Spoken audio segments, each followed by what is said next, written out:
So 3 million women had exited the workforce. It was a 33-year low in labor market participation by women. And again, it was because they had to make this choice between caregiving and other stuff. So knowing that this is our new normal, organizations that are wise make things easier, like work from home or flexibility. And that was not necessarily occurring at that time. This is the percent of women directors on boards. So we were just talking about boards. And you can see here there's a very big difference between the states. So this is the percent of the women directors on board. Look at that, that's sad. That's sad. So we still have a long way to go. California was one of the first to really start getting serious about it. That's where they were achieving a lot more, but there is a lot of difference between states. We're talking about North Dakota being incredibly dark. Yes. Also small. They had no choice. I mean, it's a small population. They had to actually acknowledge women as competent.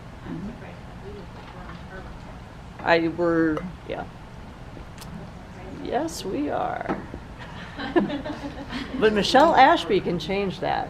If just a quick plug on that, seriously, if you haven't seen ACE LLC, Michelle Ashby is on a mission to get 1,000 women on boards. And as part of that mission, she has training available. There's actually a sale going on right now. I think it's $1,500 landed in my inbox. So it's a pay-to-play situation. But she has already landed over 100 women. Wow. And she's here in Denver. Maybe we need to give her that map too to go. Oh, I'm sure she's seen it. Yeah. Yeah, she probably made it. But there, I mean, if you look at this, so despite that, she say that like 360 right. In fourth quarter 2019 is the quarter that women overtook men to account for more than half the college-educated labor force. So we're there. We're available, right? So a majority of that college-educated workforce.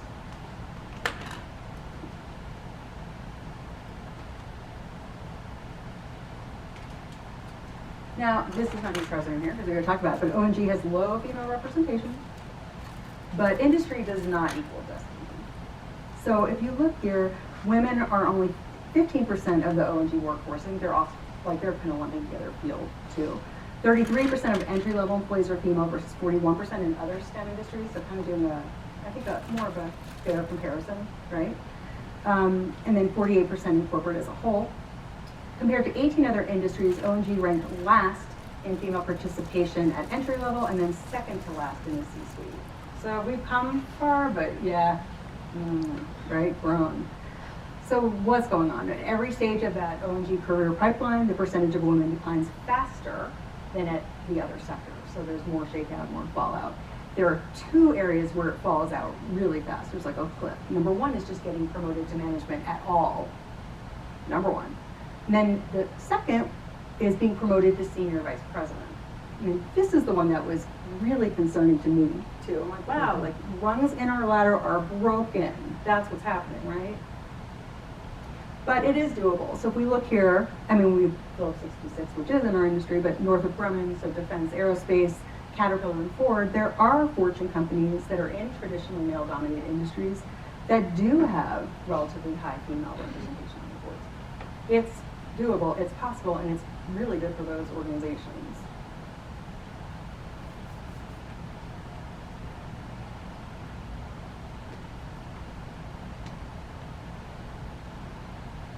So I'm a total dork, and I'm curious. I'm always like, well, why that? Why this? Why that? So I did like my own research because I was all like, that's good, but I want to know more stuff. So I actually conducted some online market research like this past week. Yeah. And I was like wondering, okay, so if I'm looking across the U.S. at women who are in the job market, they're either working or they want to be working.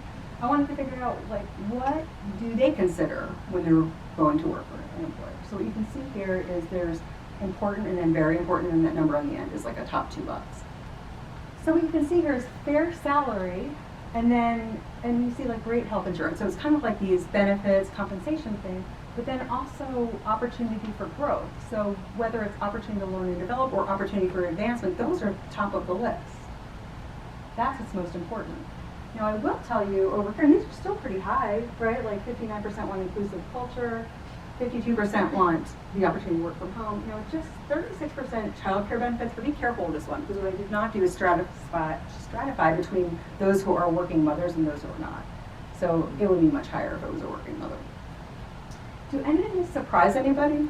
Or does this align with your criteria? Yeah? Yeah. Pretty interesting. So we know, I mean, we kind of look at this and we know what we would have to emphasize. If we're looking for a female employee, we know the types of things that we want to emphasize.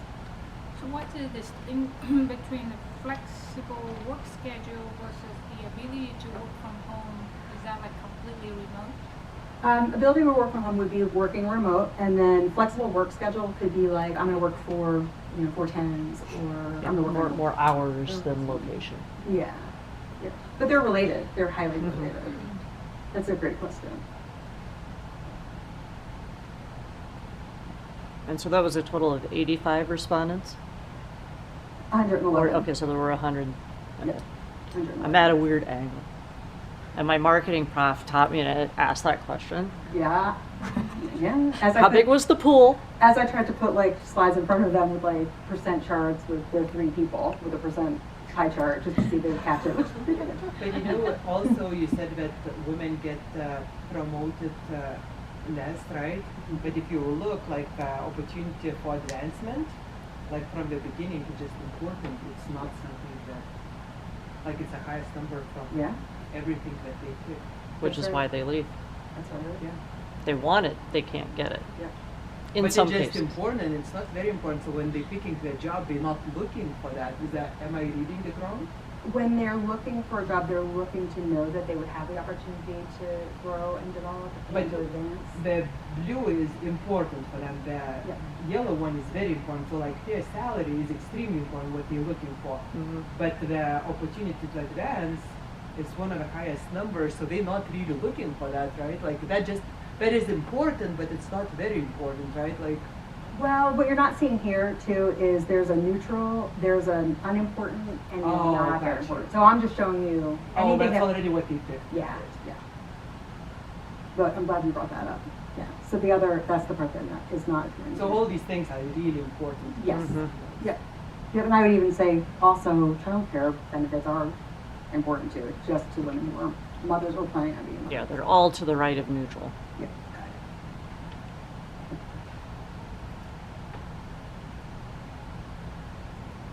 So this goes back to the is our baby ugly, right? So then I also was like, all right, you told me what's important. Now tell me how we do. And then, so I used similar attributes and said, all right, so tell me about companies in the oil and gas company, which I know is pretty broad. But that's what we want. People who are not necessarily all that experienced, like, what do you think? Because we just talked about the fact that it's not like we were all like, when I grow up, I'm going to be a princess and a petroleum engineer. You know what I mean? Like, we didn't have that in our mind. So what we're going on, we have to depend a little on the image and reputation of our industry. So it's interesting. Like, what do you guys see here? That's kind of interesting. I put them in the same order as the other chart, by the way. Health insurance is the biggest driver. So this is like important. So they're like, okay, I think that this industry gives great health insurance. So stability, right? That's, yep. But also like opportunity to advance. Yep. Bing, bing, bing.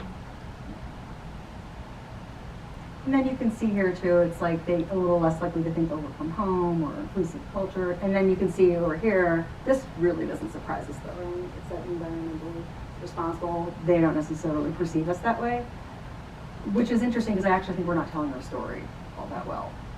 The thing that is an aha moment for me is it matters when people are looking for a job. Kind of back to that comment about ESG that I mentioned before. This stuff does matter.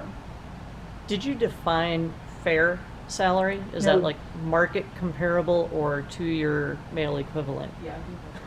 Yeah, they define it. So it's Yeah, whatever okay. they think is fair. Because I mean, as an industry, we pay extremely well. Yeah. We may not pay it females quite as well in some cases as others. But In where I've worked in the last few years, running the numbers and seeing the payroll, I see it's very distinct, and you can definitely see the number change. And it's anywhere from like $10 to $20 an hour for some people. Oh, wow. And it really infuriates me. Yep. But like I was the only female for 8 months in rifle on an all-man crew. 52 men this Wow. winter. So they're not wrong. Yeah. And I guess I'll let them. So when you, like, whoever did this survey, did you have like age group, you know, like, or is it like all over the place, everything? I did do age group. I was looking to the survey. I did do age group. I didn't present it, but I can give you guys it. So it was like, it reflected what the typical job market is, like the females in the job market. So it was very well represented. It was balanced on Because purpose. I had this interesting conversation with a younger person, and she's like, "Oh, you're in oil and gas. How do I get in?" She's asking all these questions. So like, you know, she's probably like 25 years old, and I'm, you know, like I'm not sure like why she's asking, but she started, you know, like, you're in oil and gas. Like I was like, "Okay, she's looking for a job." At the end of our conversation, you know, when I was like, "Okay, like I made this much to start with, and I worked like this kind of hours," and she kept just saying, "Oh, so you're a workaholic." And I was like, no, like, you know, I had the education. I actually had masters at the time, right? But I worked 100-hour weeks, you know, because like that's what it took, right, to get there. And she like didn't listen. I think a word I was saying. She just kept saying, "Oh, you're a workaholic." And I was like, "Do you have education?" She's like, "No, my siblings went to college and they're not working. You know what they graduated for." So like, she's like, "I'm not wasting my time on that. You know, if I will not use it." I was like, "Okay, what do you want to do?" Long story short, she basically said, I had a friend that worked 80 hours for a month straight a week, and he quit, and he will never get another job because he was so exhausted from that 1 month that like that's not the life. So she wants $100,000 salary, no education, no experience, flexible hours. Like I was listening through the list, and finally she said, "But there are a lot of good men in that industry, right?" And I was like, "That's a better choice for you." I didn't know what else to say. That's probably the right path for her. Yeah. Unfortunately. Sounds like someone needs a mentor. But you know, Yeah. those kids like coming in right now, that they imagine like all these tech industries coming in, so many of the young people made so much money on like literally like minimum education, no education or whatever, right? Like they think that it just money comes from the sky, you know, and like that's what I want. That's you know. because being an influencer is a job Exactly, now. that's what I'm Yeah. saying. All of these things. So like, how do you recruit? And that's why I was asking, Yeah. you know, when they talk about all these things, how do Disney you princesses recruit work way young harder. people, you know, because like majority of them think that's the life that I they live. will also, so this product management, but the soccer teams, like we really struggle to retain talent because of tech companies paying way more Yeah. than what oil and gas is, and they don't like the oil and gas industry. Like it's kind of like they were in it, but they didn't really want to be in it. So next opportunity they can get out and go into the tech industry, they do. Yeah, Right. Yeah.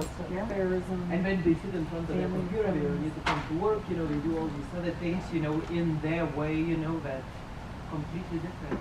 Well, the original, there are kind of like two folks who are credited with the quit talk trend. One, it's a bunch of McDonald's workers that quit.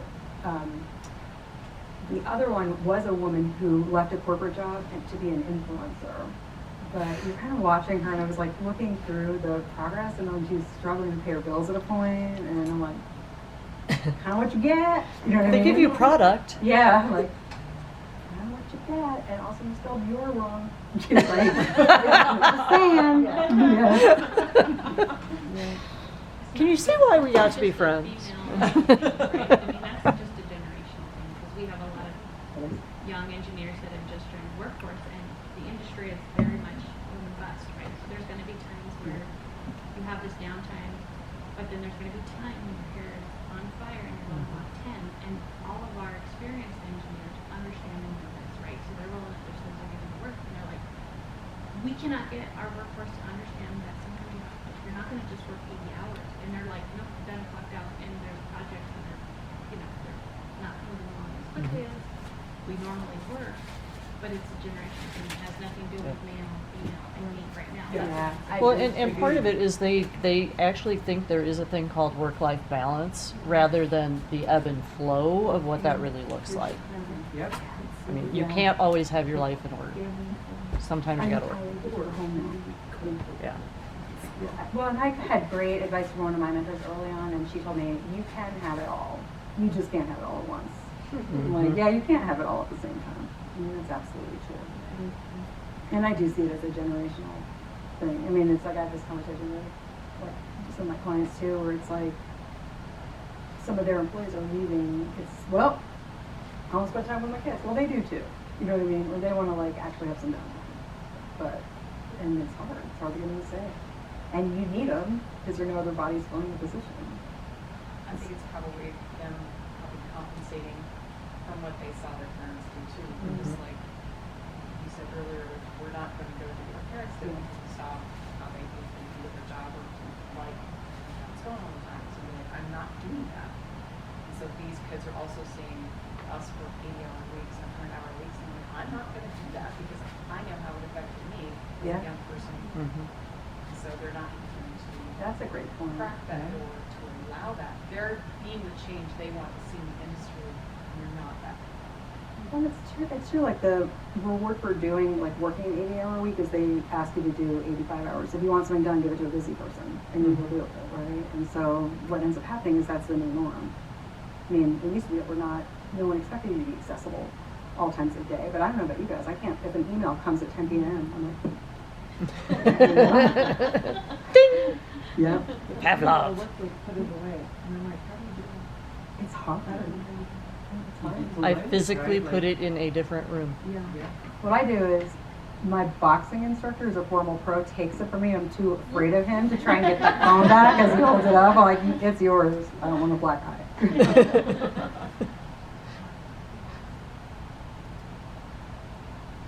So I also asked them, well, like, wow, I have them. How many of them ever considered, speaking of typos, and an O&G career? 22% did. That actually surprised me. I didn't expect 22% to. I thought it'd be like 5%. But about a quarter said that they have considered it. And I asked them why to explain more, and you can see that we did have one person said, I've wanted to ever since I was a kid. I'm like, okay, we probably need your name. Probably make that happen. Another what was looking for a job, but there weren't any available at the time. Someone else was like, I'm not in the air and milk industry, but then they kind of had the realization, oh wait, I'm good at these kind of duties and they're transferable, which is Ding ding. yeah, exactly. And then someone else saying, okay, I want to work in the natural resources industry, and they consider, this is the natural resources industry. Some people actually have O&G experience. One said, I already work for one, or I have experience in this, and someone else is like, I'm qualified to work in the oil field, so they are able to do it. I thought this was interesting too. 2 people mentioned that they wanted to be in it because their spouse works in the field. So I thought that's kind of interesting. I mean, it made sense to me too, like the being located near the spouse, but I just thought it was kind of interesting that just if some other family member, someone close to them works there, they would consider it too. That was kind of neat. And then other people just saw it as an interesting or an important industry with good jobs. So again, that goes back to the perceptions of decent salary and benefits. So lots of good jobs. Renewable energy would be interesting, so they're interested in that. The salaries, and then I loved this one. I like smelled the apple pie and saw the flag waving. Oh my God, industry holds us together. I hope they take care of their employees. We sure do. Yes, we do. So what was your sample pool? Was it, like nationwide? You It's mentioned ages. Yeah, it was nationwide. And then what I did is I asked them if they were currently working or if they were looking for a job. There were very few people who weren't working that didn't want to be, It was like they were probably more in that great resignation thing, like, I'm going to get a new job. So they weren't in chronic illness. So that's what I used. Okay. So I'm seeing a little contradicted here. Oil and gas is different than renewable energy. So in their response, renewable energy would be interesting, or it could be a misconception. Like, I want to go into solar and wind instead of going to oil and gas. That's totally 2 different. But it may also be part of the transition or Yeah. expansion. Yeah. I mean, because we are also, and we're very into sustainability. And I think, like, if I think about like ExxonMobil's ads and stuff like that, where Mhm. they'll talk about like biofuels. BP. or they'll- Yeah, so, and but keep in mind, this is like their perceptions and stuff. These are people who, except for those with the ONG experience, these are folks that are kind of going by. I feel favorably enough about it, I would want to join, and this is what I think about it. I actually love seeing that because we need to have that whole spectrum. I also think that the message has kind of changed too, from like just oil and gas, like looking into different areas. Because I know the company I work for, yeah, we're primarily oil and gas, but we also do geothermal and things like that. So I mean, I think the message is shifting, like that we care about all energy in general, right? So that might be, I think, falls into that bucket. There is the chart that I showed you this one now. Where I showed you what folks want when they're in the industry. That same report has different sections for renewable energy and then people who are in oil and gas. And it's interesting, they were looking at where they tend to go. And a lot of them are like, I'm going over to pure, like more pure renewables. Like there's a lot of back and forth between the industry. So even people within the industry are doing that in that recognition. I think like even Pembina used to be branded as midstream project execution, and now we're branded as energy project execution because it's Mhm. not just, that might be our bread and butter, but we're also expanding into other areas, and so it's more energy focused instead of really oil and gas. Which is good. That is, I mean, when we think about that environmental focus, especially the other younger generations are even more interested in it, being able to show that it's, you know, like the wave is starting, it's more than starting. Well, and the innovation point too, things like geothermal and hydrogen. I mean, we're all starting to put more resources in those directions. And to be honest, none of them know what the really renewables are. Yeah. You know, like But this how- is the talent pool, right? So it's Yeah. like you kind of Exactly. like You just us, have to we- use the right words, you know, because you know most of these people still think that they plug in into the outlet and that's how electricity is made. Yeah. So That's what I thought until I joined it, and then they sat me down with an engineer. I'm like, yeah, Most people just don't think about it. right. Yep. We So don't it's a have problem. Yeah. it's easier than So, like 3/4 said that they had never considered ONG, and I think failure to tell our story actually plays a pretty big role in that. So, when you look here, like a lot of folks just said that they hadn't thought about it. Like, oh, I would have, but I wouldn't have thought about it. Huh, I never thought about that, right? So it's like, they never even thought about it. A lot of the skills could be transferable. Or I never saw it as an interesting field until you show them more what it is. I mean, it's amazing how many people think that if you say you're in oil and gas, you work on an oil rig. Like everyone all piled on that oil rig, that's the only thing we do.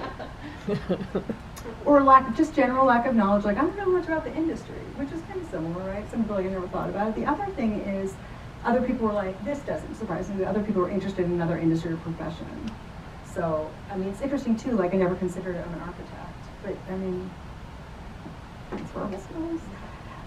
There are a bunch of people too who have this perception of it being very greedy, corrupt, you know. I don't know if we'd ever get these people, but I mean, it is something that we're battling against. The environment, I don't know though, like the environmental responsibility, I mean, there are things that we could probably reshape their opinion though. And that goes back to like calling it energy rather than oil and gas. Mhm. Because it's the truth, it just broadens it a little bit more and it draws you into like the explanation part isn't gonna come if people turn away right when they see it. And calling it energy and it's like taking in the renewable part that like some companies are starting to do makes it more attractive so you can explain, get past the first barrier. That's a great point. 100%. You're right, because oil and gas is just, it's tainted. It's like, that's the ugly baby, the name oil and gas, right? Mhm.